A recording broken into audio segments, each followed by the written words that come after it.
Para el liberalismo, la libertad es un derecho negativo, es decir, cada uno de nosotros les podemos reclamar a los demás que no nos hagan determinadas cosas, esencialmente que no nos agredan y no nos roben, es decir, les podemos reclamar que respeten nuestros proyectos de vida a cambio de que, obviamente, nosotros también respetemos sus proyectos de vida, no agrediéndolos o no robándoles. Por eso, dentro del liberalismo se suele decir que mi libertad termina donde empieza tu libertad, porque yo soy soberano sobre mi propio proyecto de vida, tú no puedes interferir en mi proyecto de vida, pero a cambio de ello tú eres soberano sobre tu proyecto de vida y yo no puedo interferir activamente, sin tu consentimiento, en tu proyecto de vida. Por tanto, mi libertad de acción llega hasta la frontera de tu proyecto de vida. Yo no me puedo entrometer violentamente en tu proyecto de vida. Yo no soy libre de agredirte,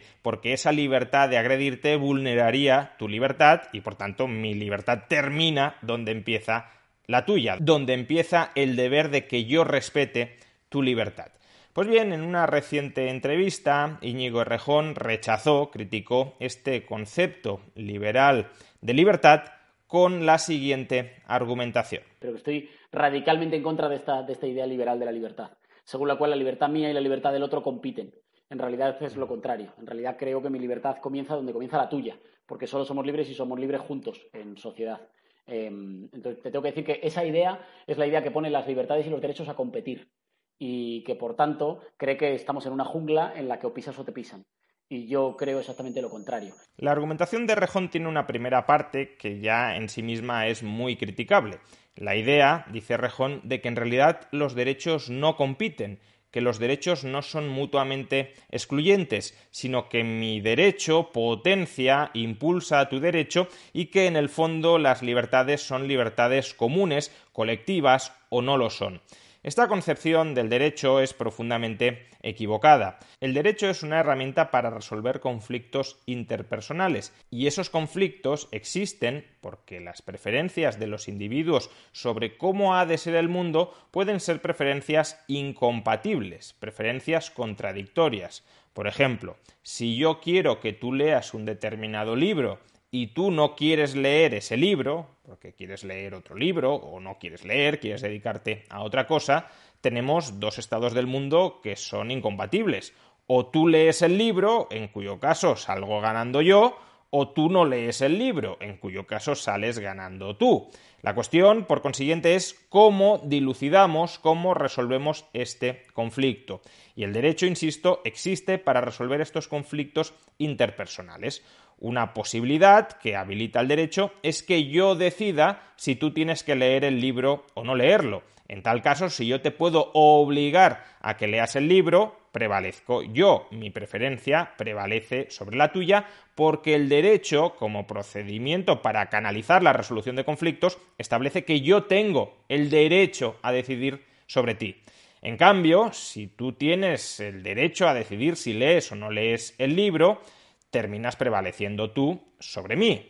Tus preferencias, tus intereses, tus planes de acción prevalecen sobre los míos. Tú configuras un estado del mundo, no leer el libro, que es incompatible con el estado del mundo que a mí me gustaría que prevaleciera, es decir, que tú leas el libro. También existe otra posibilidad, y es que decidamos todos conjuntamente, que si somos una comunidad de 1000 personas, entre todos votemos si tú tienes que leer o no tienes que leer ese libro. Pero en ese caso terminará prevaleciendo un estado del mundo que será compatible con mis preferencias, la mayoría decide que tú has de leer el libro, o compatible con tus preferencias. La mayoría decide que tú no has de leer el libro, pero en todo caso existe un conflicto y ese conflicto que se debe a que tú y yo tenemos preferencias, intereses, objetivos, visiones del mundo que son incompatibles e irreconciliables, es el conflicto que, insisto, el derecho busca solucionar estableciendo procedimientos ex ante que fijen las reglas sobre cómo ha de resolverse. Y repito una vez más, si el derecho fija un procedimiento por el cual yo tengo derecho a decidir, mi derecho a decidir excluye tu derecho a decidir y por tanto esos derechos si son incompatibles. O tengo la potestad de decidir yo o la tienes tú, pero si la tengo yo no la tienes tú, y si la tienes tú no la tengo yo. Por tanto, los derechos sí tienen una naturaleza en última instancia competitiva y excluyente. O decides tú, o decido yo, o decidimos el conjunto a costa de lo que decidiría yo o de lo que decidirías tú de manera individual. Pero no todos los potenciales derechos pueden existir a la vez porque muchos de ellos son incompatibles entre sí. El liberalismo, como ya he dicho, es una propuesta de derecho bastante sencilla. Sobre mí y sobre los objetos que he adquirido pacíficamente, decido yo. Sobre ti y sobre los objetos materiales que tú has adquirido, de los que te has apropiado pacíficamente, decides tú. Por tanto, si el libro es tuyo, tú puedes decidir si lo lees o si no lo lees, y yo no tengo nada que decir, por mucho que a mí me gustaría que lo leyeras o que no lo leyeras. Tú eres dueño de ti mismo, tú eres dueño de tu libro y por tanto tú decides qué hacer con tu vida y qué hacer con ese libro. Pero como he dicho, caben otras propuestas jurídicas, otras propuestas de filosofía moral que podrían dar lugar a otras normas jurídicas distintas. Por ejemplo, si yo fuera un político, determinadas filosofías políticas me atribuirían a mí el derecho a decidir si tú tienes que leer ese libro o tú no tienes que leer ese libro. Es decir, si la norma jurídica es que los políticos, los miembros del Estado, los gobernantes del Estado, tienen el privilegio a decidir qué podemos leer y qué no podemos leer, y en cambio el resto de ciudadanos somos subordinados, somos siervos de las decisiones que toman los políticos, pues eso es otra forma, insisto, de resolver ese conflicto, de resolver el conflicto ex ante, machacando, claro está, las preferencias, los proyectos de vida, los planes de acción de muchísimas personas para subordinarlos a los de los políticos. Pero en todo caso sería una forma reglada de resolver esos conflictos, de establecer quién tiene derecho sobre qué y por tanto de canalizar la acción en un sentido o en otro según esas reglas preexistentes. En este sentido, la propuesta jurídica que efectúa Errejón para delimitar los derechos de las personas es una propuesta o ridícula, si es que Errejón simplemente ha intentado adornar la frase sin entender realmente cuáles son las implicaciones de esa frase. Queda muy bonito lo de decir que mi libertad empieza donde empieza tu libertad, pero ¿cuál es el significado último de esa frase? Por tanto, si simplemente te quedas en la estética y te olvidas de la ética subyacente a esa frase, es una formulación ridícula porque no atiende al fondo de la cuestión. Y si en cambio Errejón sí entiende perfectamente lo que implica su formulación, ante lo que estaríamos es ante una propuesta tiránica. Porque si mi libertad, es decir, mi derecho a actuar, empieza donde comienza tu derecho a actuar, significa que yo puedo imponerte a ti mi voluntad, que yo tengo derecho a mandarte cómo tú tienes que actuar. Mi libertad, en última instancia, consistiría en el derecho a entrometerme en tus planes de acción, porque, insisto, yo soy libre en la medida en que puedo interferir, en que puedo intervenir en tus planes de acción. Mi libertad de acción comienza donde arranca tu libertad de acción, por tanto, mi libertad de acción pisotea tu libertad de acción. Por eso la formulación liberal de libertad sí tiene pleno sentido. Mi libertad termina donde empieza la tuya. Yo no puedo invadir tu parcela de libertad y tú no puedes invadir mi parcela de libertad. Y por eso la formulación de Errejón o es ridícula en el sentido de que no tiene ningún significado y que es mera apariencia, o es tiránica. Mi libertad puede invadir sistemáticamente tu parcela. Tú no tienes propiamente parcela, tú eres un siervo de mi libertad de acción. Yo te mando y tú estás obligado a obedecer.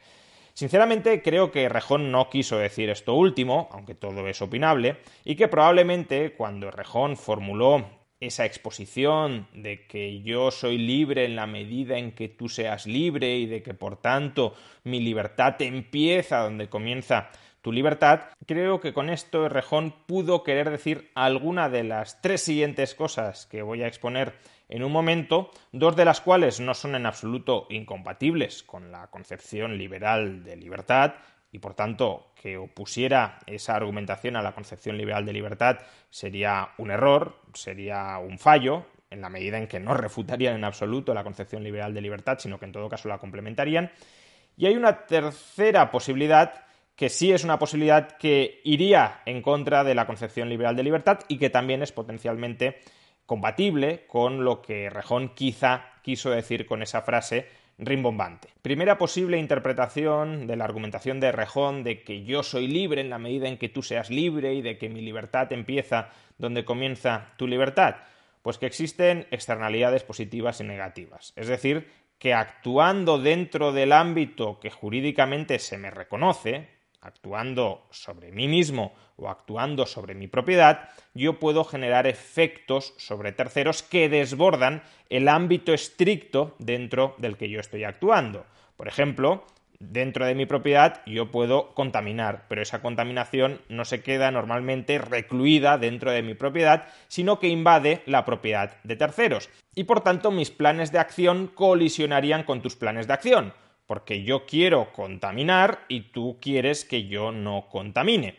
De nuevo, veamos cómo aquí existe ese conflicto. Lo que decía Errejón de que los derechos no compiten, de que no son excluyentes, no es verdad. Si yo tengo derecho a contaminar, tú tienes la obligación de dejar que te contamine, y si tú tienes derecho a no ser contaminado, yo tengo la obligación de no contaminar, pero no puedo tener yo el derecho a contaminar y tú el derecho a no ser contaminado. ¿Por qué digo, por tanto, que esta idea no es incompatible con la concepción liberal de libertad? Porque simplemente estamos en otro plano en el que hay que definir los derechos. ¿Yo tengo derecho a contaminar o no lo tengo? Si mi contaminación invade la propiedad de otras personas, las otras personas tienen la obligación de aceptar esa contaminación, de plegarse ante la misma, o pueden oponerse a ella y pueden impedirme a mí contaminar. Según la solución que adoptemos, según se me confiera a mí el derecho a contaminar o a ti el derecho a no ser contaminado, pues las relaciones interpersonales discurrirán de una forma u otra. He de decir que en general el liberalismo defiende el derecho a no ser contaminado por parte de los propietarios, porque la contaminación se conceptualiza como una invasión, como una agresión ilegítima a la propiedad ajena, y por tanto, en este caso, el derecho sería de los propietarios a no ser contaminados con la contaminación de una persona que desborda su propiedad. Si solo contaminara su propiedad, el liberalismo defendería ese derecho en la medida, insisto, en que no tenga afectación sobre terceros. Pero como es muy complicado que la contaminación quede limitada a una mera propiedad, el liberalismo también limita esa posibilidad de invadir las propiedades ajenas contaminando. Pero en todo caso, que esto no tiene nada que ver con mi libertad empieza donde empieza la tuya. Si mi libertad a contaminar empezara donde empieza tu libertad, significaría que yo te puedo imponer mi contaminación y tú te tendrías que plegar a ella. Justamente porque o yo contamino y tú te tragas la contaminación, o tú me impides a mí contaminar y por tanto yo me trago mis ganas de contaminar.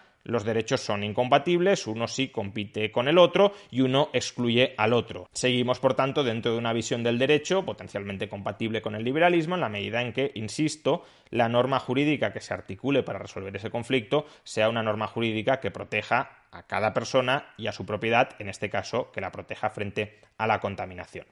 Segunda posible interpretación de la frase de Errejón, que para que podamos defender eficazmente nuestras libertades tenemos que coaligarnos, que al final solo podemos alcanzar una fuerza gregaria suficiente como para repeler agresiones contra nuestros derechos si entre todos nos defendemos y entre todos nos apoyamos. Bien, esto puede ser cierto, evidentemente una persona en aislado puede tener muy complicado defender sus derechos. Yo puedo decir, yo tengo derecho a no ser agredido, tengo derecho a no ser robado, pero si no tengo los medios para defenderme frente a aquellos que me quieren someter o que me quieren atracar, pues sí, puedo decir que tengo ese derecho, pero ese derecho será sistemáticamente violado.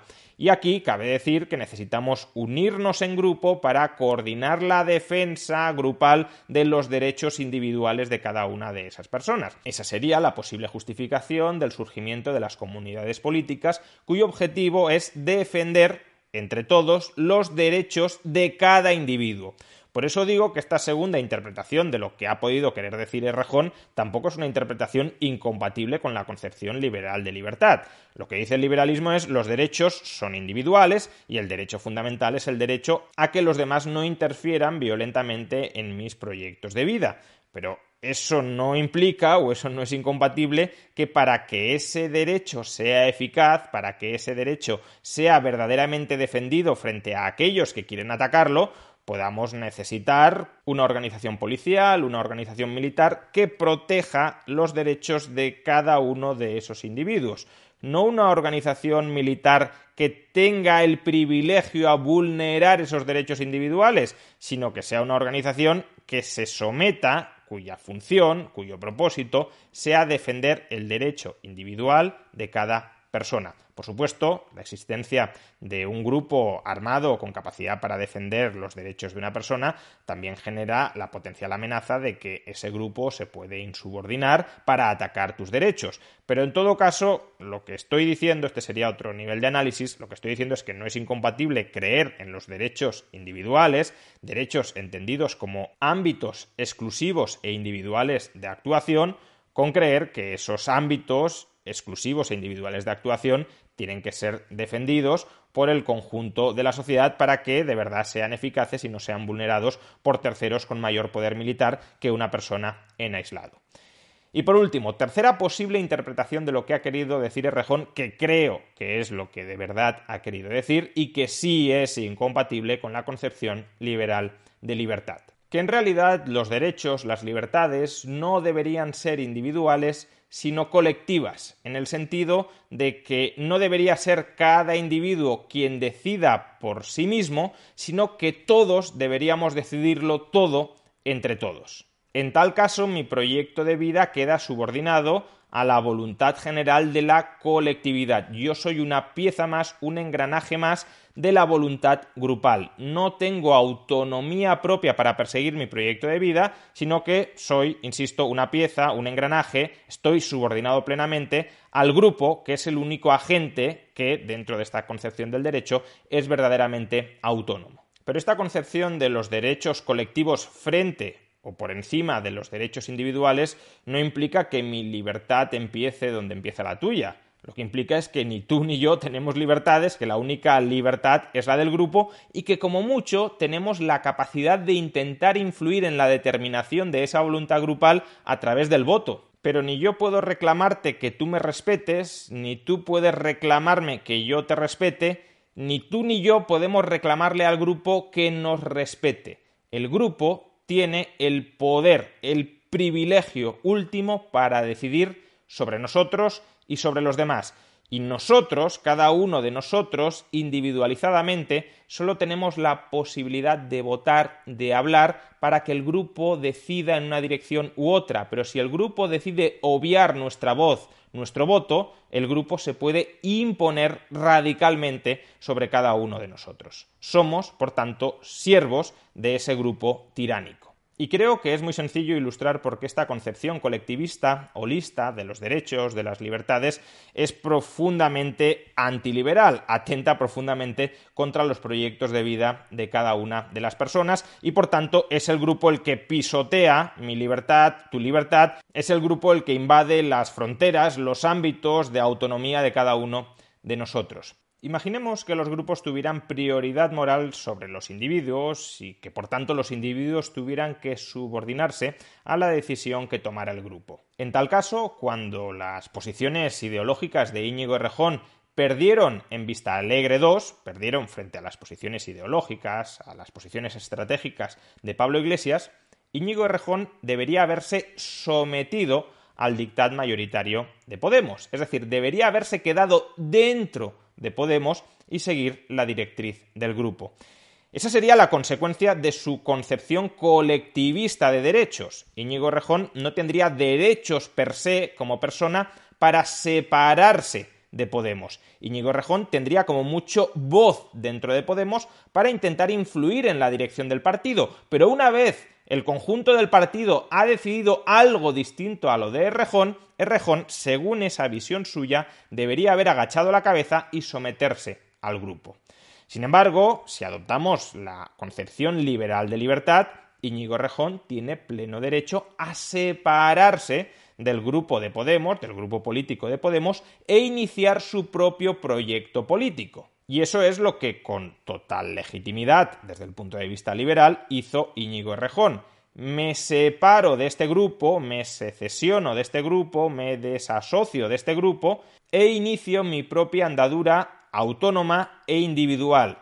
individual que evidentemente luego teje lazos asociativos con otros individuos que comparten esa misma visión política, esa misma visión estratégica. Pero la adhesión a Más Madrid primero, a Más País después, fue una adhesión individual de cada uno de los miembros, de cada uno de los individuos que integraron el partido y voluntaria. Cada individuo decidió voluntariamente si sumarse al proyecto o si no sumarse al proyecto, si seguir en Podemos, si unirse a Más País o si quedarse fuera de ambos proyectos políticos. Eran decisiones individuales de adherirse o de no adherirse al grupo. El grupo, por tanto, no tenía soberanía sobre cada uno de estos individuos. Cada uno de estos individuos podía adherirse o no adherirse a aquel grupo que fuera más afín con su concepción de la política. ¿Diría Íñigo Errejón que él habría sido más libre en caso de no haber tenido la libertad individual de separarse de Podemos y de haber iniciado individualmente y por asociación individual y voluntaria más tarde su propio proyecto político?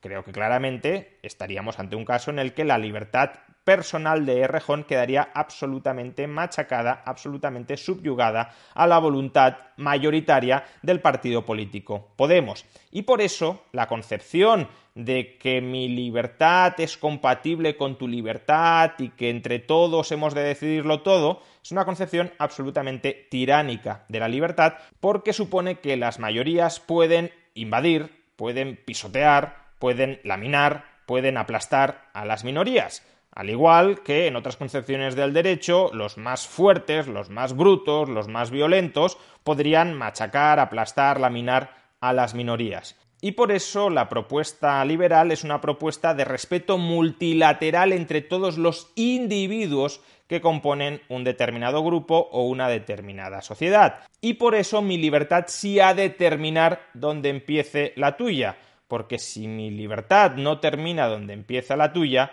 mi libertad pisotea la tuya. Y si mi libertad pisotea la tuya, no respeto tu propio proyecto de vida, que no tiene por qué ser en última instancia compatible con mi proyecto de vida, al igual que el proyecto político de Pablo Iglesias no era compatible en última instancia con el proyecto político de Errejón.